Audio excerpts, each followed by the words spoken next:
My teacher refused to lock down during a real school shooting, and 1 year later, she was the one led away in handcuffs. I was in Ms. Brown's AP history class when the intercom crackled. Lockdown, lockdown, this is not a drill. We'd done that routine 100 times since grade school. Lights off, hide in the corner, stay silent. Everyone started moving automatically until Ms. Brown stepped in front of us, arms crossed, that no-nonsense glare freezing us mid-step. Get back to your seats, she snapped. I didn't authorize any lockdown drill today. I hesitated. But, Ms. Brown, we're supposed to... The only rules you follow in my classroom are mine. Sit down or everyone gets zeros on their presentations. Then came her usual rant about respect, discipline, and how her generation didn't panic over every little thing. That was Ms. Brown. Strict about the wrong stuff, careless about everything else. She'd mark you late for being 30 seconds past the bell, but give everyone A's on essays she clearly never read. I once put a whole paragraph about SpongeBob in mine. Got a 98.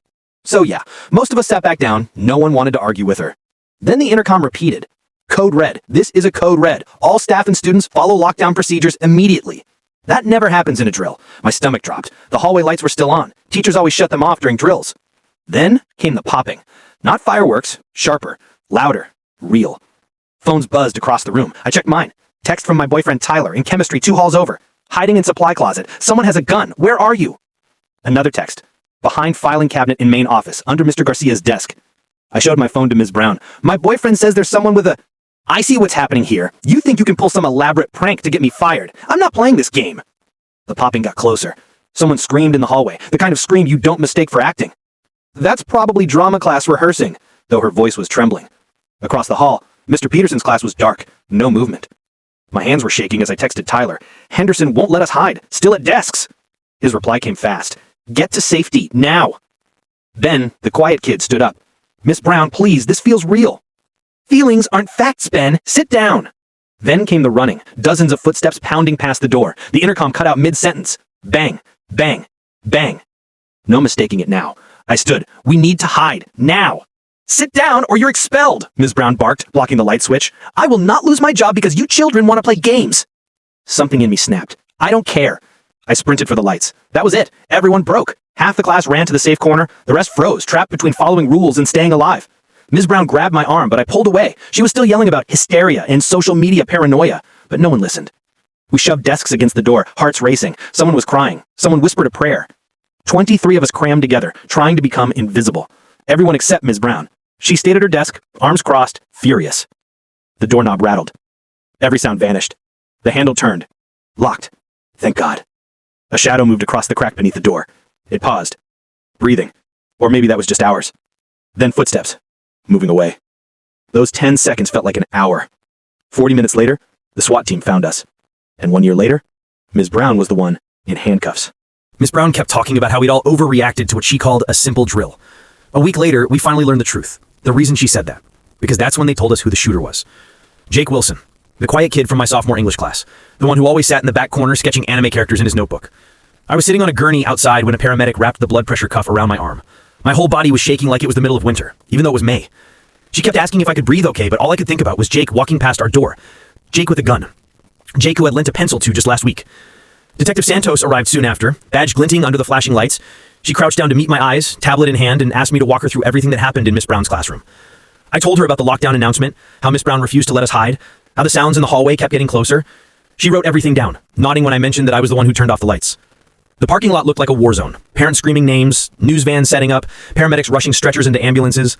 Then my mom broke through the police tape, still in her hospital scrubs, mascara streaked down her cheeks. She grabbed me so hard I couldn't breathe, checking my face and arms like she expected to find blood.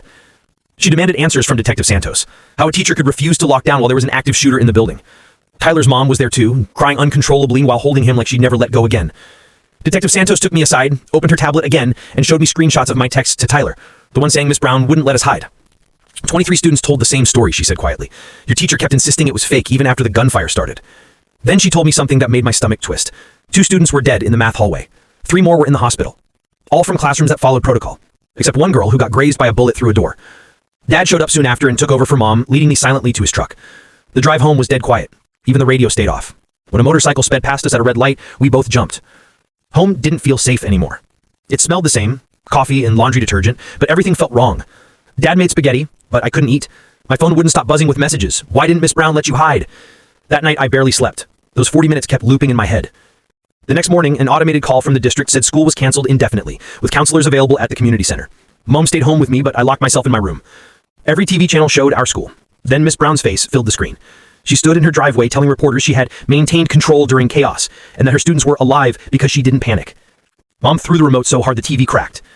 Tyler texted me a link to a video from Mr. Peterson's class. Cell phone footage showing his students hiding in the dark while Miss Brown's voice echoed faintly through the wall, talking about manufactured fear. The timestamp read 2:47 p.m., the exact time she was blocking the light switch. The clip already had 50,000 views in 2 hours. The comments were vicious. The next day, I stayed in my room, flinching every time the house creaked or a car door slammed outside. Mom brought soup I didn't touch. The group chat kept buzzing about lawyers and lawsuits, but I couldn't focus. That evening, Principal Foster called with his careful, polished tone. He said the district needed a written statement about Miss Brown's actions, separate from the police report. Mom snatched the phone and told him I'd be providing it through our attorney, which was the first I'd heard about us getting one. By noon the next day, Mom had found her, Rebecca Thompson, a lawyer who specialized in school safety cases. Her downtown office walls were covered with newspaper clippings about negligence and district lawsuits. Rebecca flipped through Mom's notes and said calmly, what Miss Brown did wasn't just poor judgment. Keeping students exposed during an active shooter was criminal endangerment. Then she added something that's haunted me since. There's something deeply wrong about how Miss Brown still insists it was fake, even with those gunshots. The detective called that same night with a Other families were already preparing lawsuits, but Rebecca said criminal charges would depend on the district attorney. Had ever mentioned the community meeting on day 6 was chaos from the start. Someone who'd been the moment Miss Brown walked into the civic center with her union rep, that name had already spread everywhere. Parents shouted, demanding answers. Miss Brown stood there, calm, the media hadn't confirmed, repeating that she followed her professional Day judgment. 7 morning. Someone threw a water bottle and hit the wall behind her, and security had to form a circle around her just to get her out. After wearing the same ones for nearly a week, Dad was at the stove making pancakes like it was any normal Sunday. But when the doorbell rang, both of us flinched. Just the delivery guy with a package. Still, that flash of panic was starting to feel like our new normal. That evening, the news finally made it official. They showed Jake's yearbook photo, the quiet kid I vaguely remembered from freshman year, and then the anchor dropped the real shocker. Jake Wilson had filed a formal complaint against teacher Patricia Brown 3 years ago, claiming psychological abuse. Mom immediately grabbed her phone to call our lawyer. Dad opened his laptop, digging through public records. It didn't take long to find a 2021 school board meeting transcript referencing a sealed student complaint against staff. No names, but the dates matched perfectly. Day 8. Tyler picked me up and drove us to the empty mall parking lot. We didn't talk for a while, just sat there with the engine off. His hands tightened on the steering wheel until his knuckles went white. She knew. She had to know it might be him, and she still left us unprotected. Ben started blowing up our class group chat. His parents had found old posts from former students. 3 people from Jake's graduation class claimed Miss Brown had singled him out. One girl, Melissa, said Miss Brown had failed Jake on a technicality that nearly cost him graduation. Piece by piece, the picture came together. A teacher who seemed to target certain students for no reason at all. Day 9. A detective showed up at her house with a court order for Miss Brown's personnel file in her hand. She told Mom they'd discovered something. Jake wasn't the only one. There were 6 previous complaints, all sealed, all quietly resolved with no consequences. She needed my full statement about what happened in class that day, exactly what Miss Brown said and did while we begged her to let us hide. I sat at the kitchen table with a blank statement form in front of me, pen hovering over the first line. Mom made coffee behind me while I tried again and again to find the right words. How do you describe the way a person's voice sounds when they've been in control for so long they can't imagine being wrong?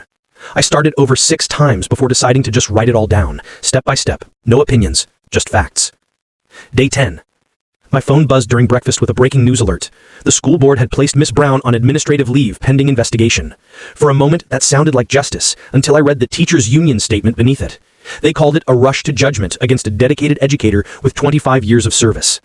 The comment section had already had 300 posts, half calling her a hero, half demanding her arrest.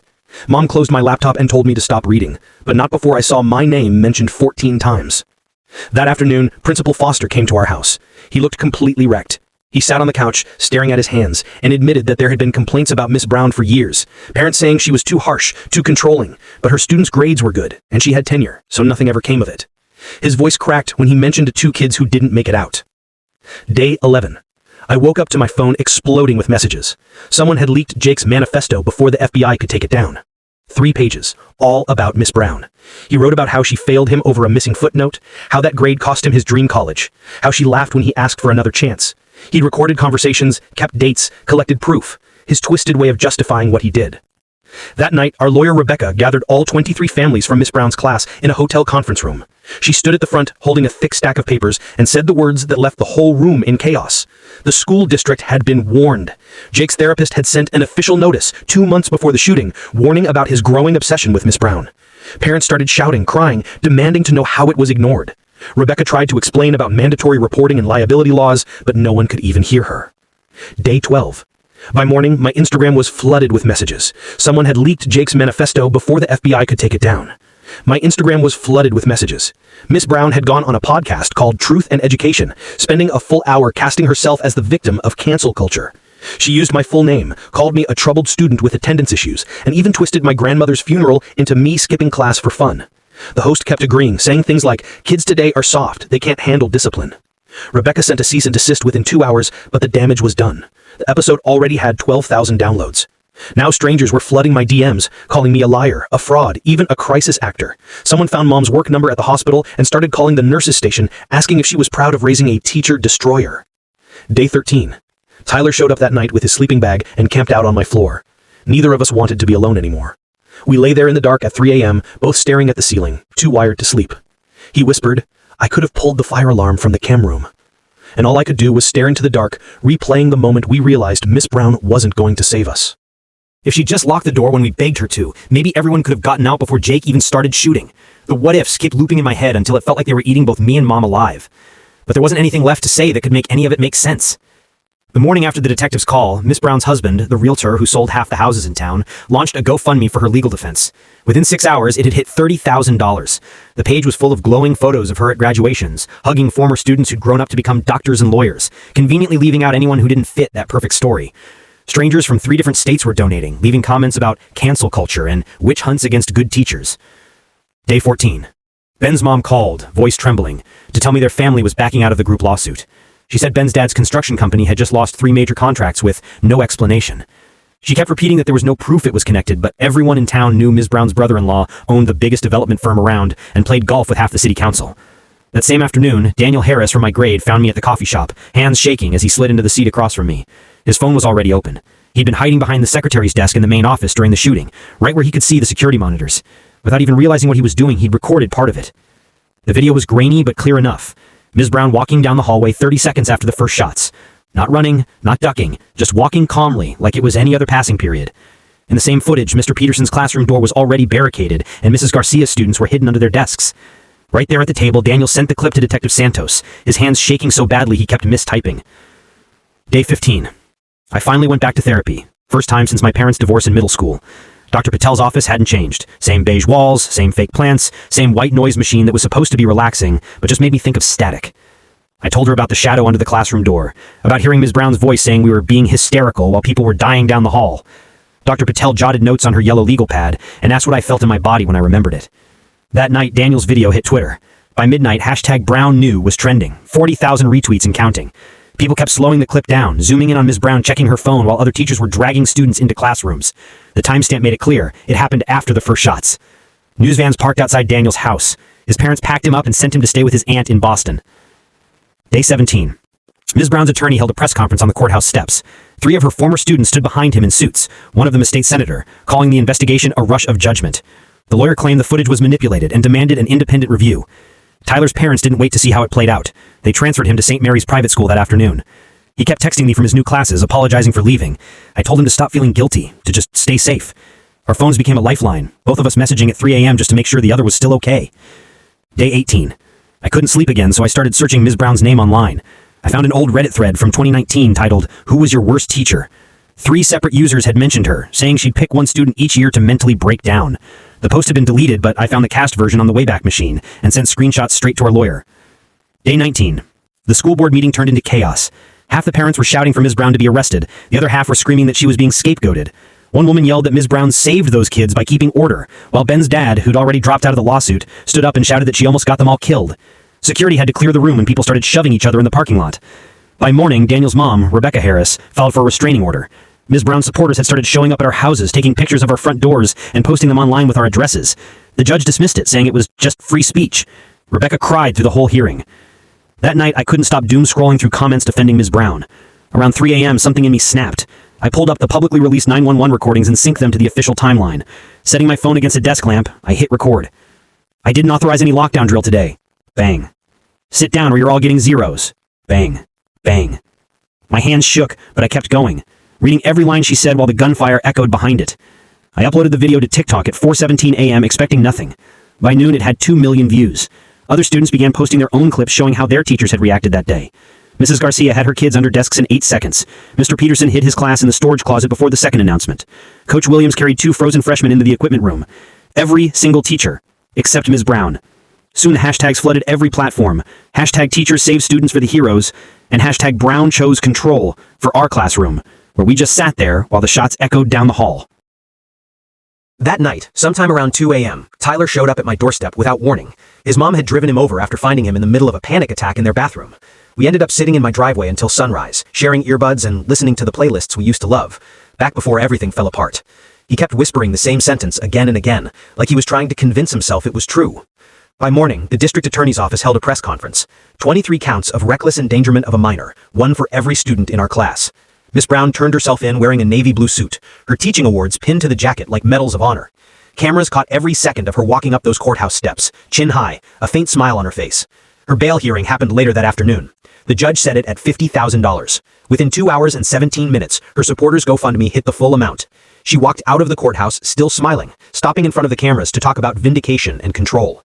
Mom had to grab both my arms and drag me back to the car before I completely lost it. The victim's family started holding weekly meetings at the community center. I couldn't bring myself to go, so Mom went instead. Every time she came home, her eyes were red and swollen, but she never talked about what was said there. She just held me tighter than usual. Then Ben texted me a photo his mom found while cleaning old PTA files in the garage. Jake Wilson's junior year essay, covered in Miss Brown's red pen comments. The essay itself looked fine, but her notes were vicious, calling him lazy, disappointing, and unmotivated. At the bottom, in her perfect handwriting, she'd written, "See me about your future in this class." The next day, Detective Santos called.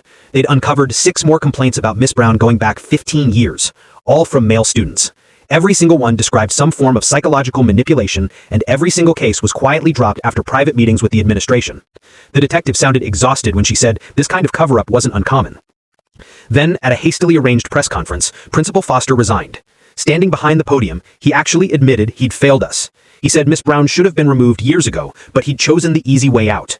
The reporters looked stunned. Someone was finally taking responsibility. 2 days later, Miss Brown's lawyer filed a $5 million lawsuit against the district, accusing them of scapegoating her for their own failures. I got the news alert while sitting in my therapist's waiting room and couldn't help laughing at the audacity of it. That evening, Rebecca called an emergency meeting at the community center. All 23 families showed up. She stood at the front of the room, handing out packets while explaining we were no longer just defending ourselves. We were filing formal complaints with the state board and launching a federal civil rights lawsuit. Parents signed documents, exchanged numbers, and Rebecca's assistant took furious notes on a laptop. That night, I couldn't sleep.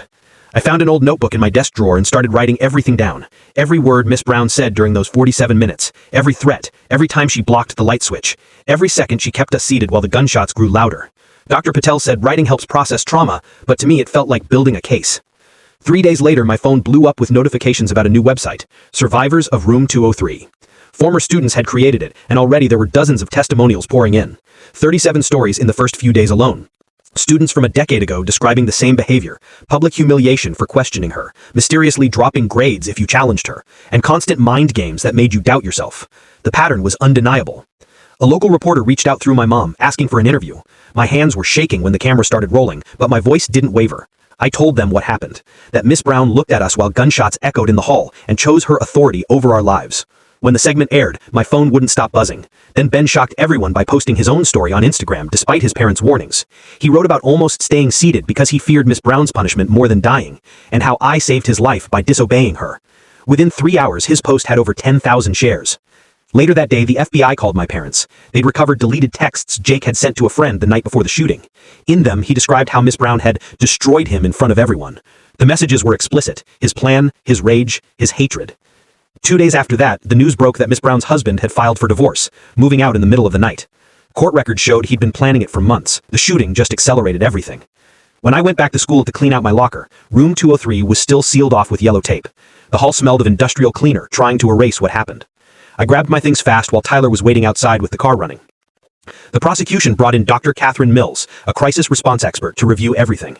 Her conclusion was brutal.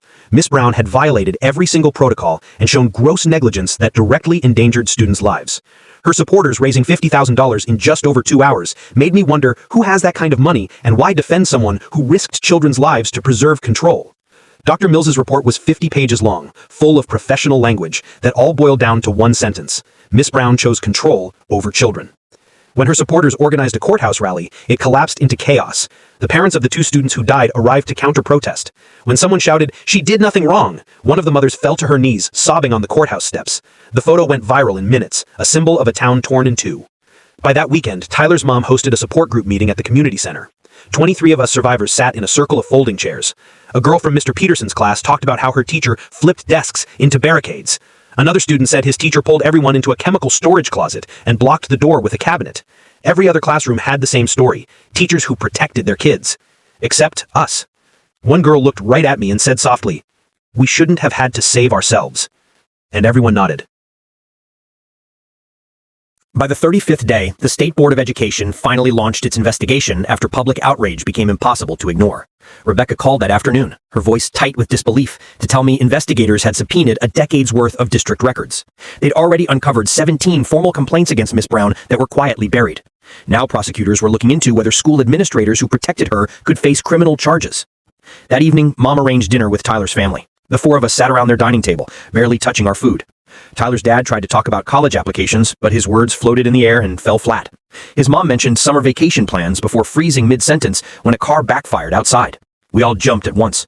Nobody said it out loud, but we were pretending to be normal, pretending that sudden noises didn't make us flinch, that every shadow didn't make our hearts race.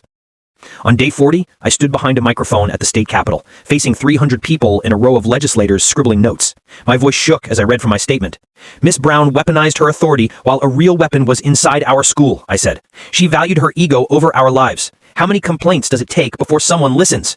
When I finished, the room was silent. 2 days later, our lawyer called. A custodian named Frank had come forward with a forgotten piece of evidence, a security video from an old security camera system no one even remembered existed. It showed Jake storming out of Miss Brown's classroom, tears on his face, punching a wall until his knuckles bled. The timestamp matched the day he'd filed his complaint against her. The original investigators had never found it because the old system was supposedly disconnected. On day 42, Ben's family rejoined the lawsuit. His dad's company mysteriously regained its contracts the same day the FBI opened an investigation into Miss Brown's brother-in-law for witness tampering. Ben's dad said it was about doing the right thing, but we all knew the truth. The pressure had shifted.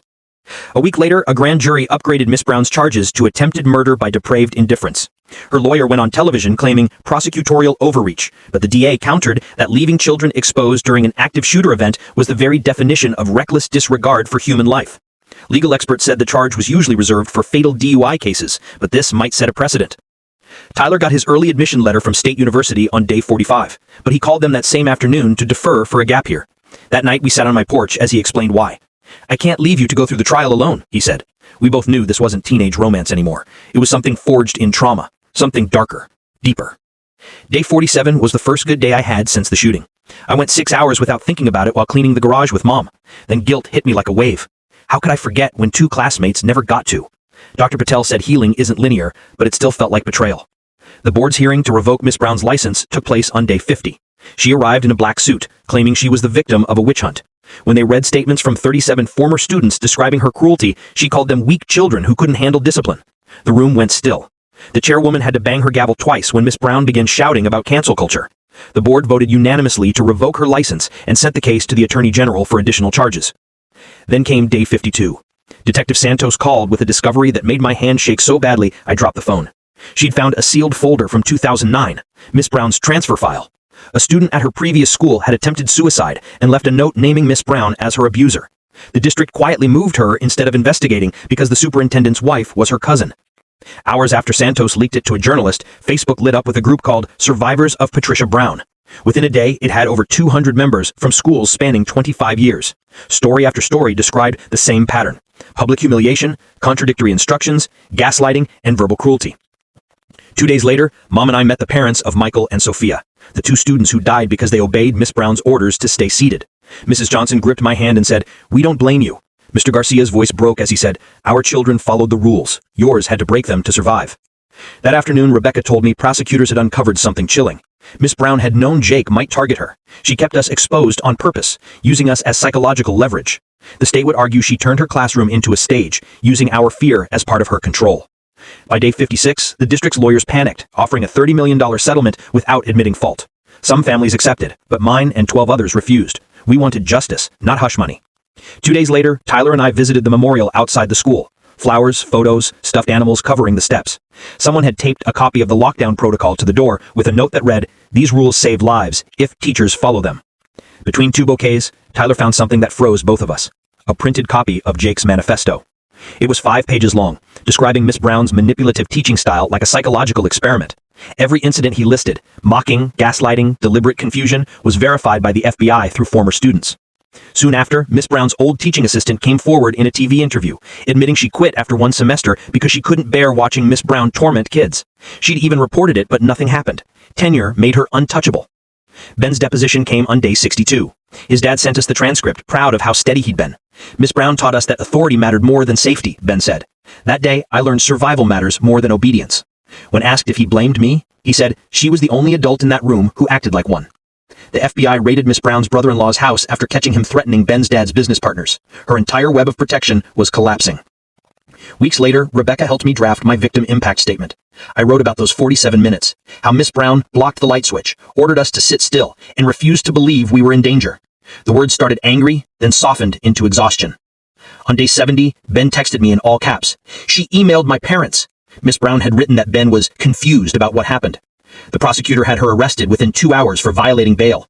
Cameras caught her being led away in cuffs, screaming about being persecuted for maintaining order. At the emergency hearing, the judge revoked her bail before her lawyer could finish a sentence. For the first time, Miss Brown looked truly afraid. As they led her past us, she met my eyes, and I saw it hit her. She wasn't in control anymore. 2 nights later, I sat at the kitchen table at 3 a.m., surrounded by drafts of my college essay. Mom told me I didn't have to write about the shooting. I do, I said, because this is who I am now. 3 months later, the trial began. On day 1, the prosecutor played my phone recording, the one meant for a class project. Gunshots, screams, Miss Brown's voice saying we were being hysterical. Jurors covered their mouths. The next day, I testified for 4 hours. The defense tried to paint me as a rebellious kid who didn't respect authority. I told them I didn't defy her, I chose to live. Day 4 changed everything. Enhanced audio revealed Miss Brown saying, "If this is real, they deserve what they get for not respecting me." Gasps rippled through the courtroom. Even her lawyer looked stunned. Against her attorney's advice, Miss Brown took the stand. She insisted she'd maintained order and that we were never in danger. Then the prosecutor asked, "Did you recognize Jake Wilson's voice in the hallway?" Silence. Then, softly, "Yes."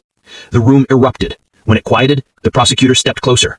"So you knew it was the same student who'd filed multiple complaints against you?" Miss Brown's face went pale. Then she snapped, shouting that Jake needed to learn respect. The jury's expressions said everything. 3 weeks later, the verdict came back. Guilty on all counts. 23 charges of endangerment plus depraved indifference. She collapsed into her chair, finally looking terrified. The judge sentenced her to 18 years, parole after 12. Even then, she muttered she was just keeping standards. She still didn't get it. A month later, Tyler and I watched workers install new security cameras and metal detectors at the school.